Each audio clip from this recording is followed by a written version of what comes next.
welcome back. It's time for another Blu-ray review. Today we're talking about Logan, a movie that came out on March 3rd of this year, and it's coming out on May 23rd for some reason of this year. It's literally been in theaters for like 2 months, which I think is a little weird.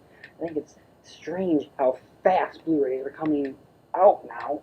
I mean, even like Lego Batman came out February 23rd, and it's not on Blu-ray until June 6th, I believe. So I don't know why this is coming out so early, but I'm kind of glad it is because I can watch this movie a couple 100,000 more times than I already have. I believe I saw this 5 times in theaters. If you guys have not seen my review for Logan, it's my favorite movie of the year. This movie's amazing. It's one of the best comic book movies of all time, in my opinion. I love this movie. So today we're going to talk about the Blu-ray.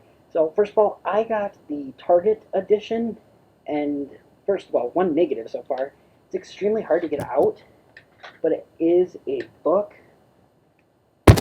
and it's got all these awesome pictures that are in black and white.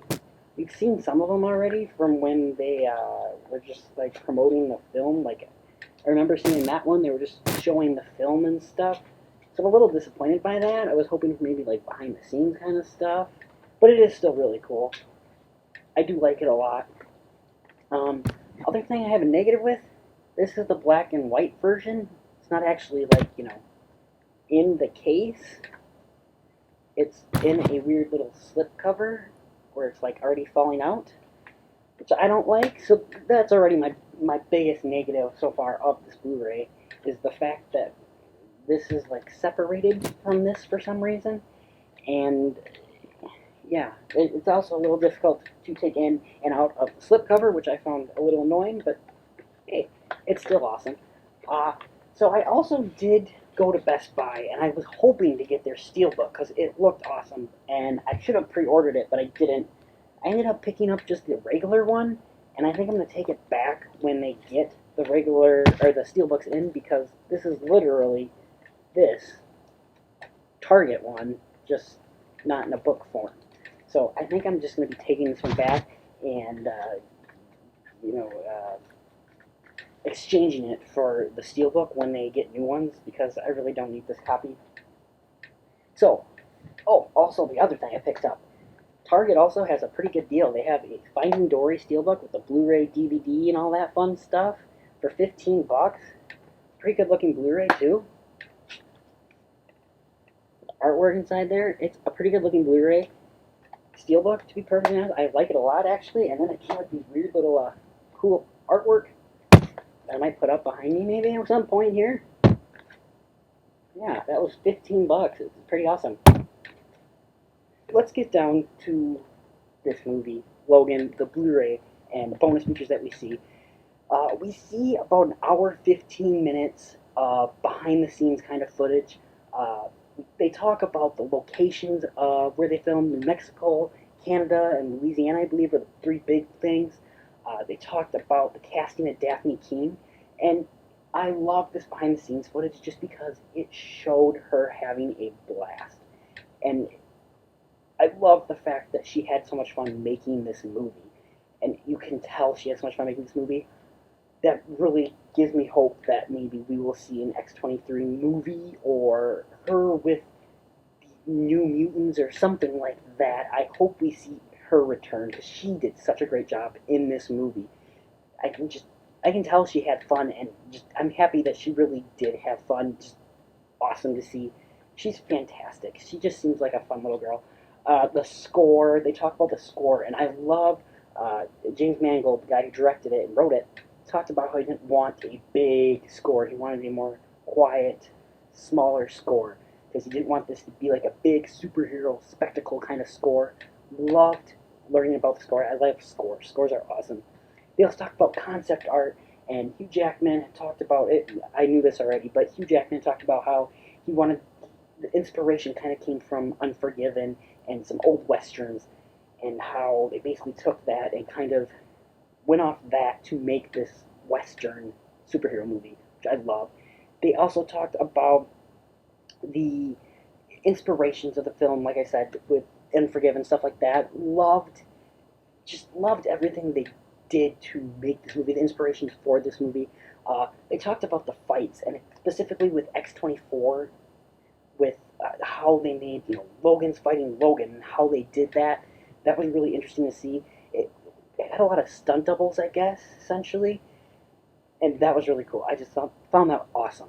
It's really cool to figure out how they made those scenes, because it's just awesome. They talked about the stuntmen a little bit, because Hugh Jackman didn't do all the stunts. They also talked about Daphne Keane and how she didn't necessarily do all of her stunts, but she did most of her stunts, which is awesome to see an 11-year-old girl doing most of her stunts. They talked about some of the props with the claws. That was really, guys, there's just a couple moments where they're showing Daphne Keane her blades that come out of her hands and the ones that come out of her feet, and her face, guys. It just made me smile. She would look so happy to be getting these props. And I'm just so happy that she had such a great time making this movie. They also talk about something specifically James Mangold talked about was the final words from Logan. If you haven't seen the movie, I don't want to spoil it, but the final words that are said from Logan and what they mean and how many meanings are behind it. I loved that. The minute I saw the movie and heard those lines, I knew that there was so much more meaning to it than what it was just being said, and I loved that.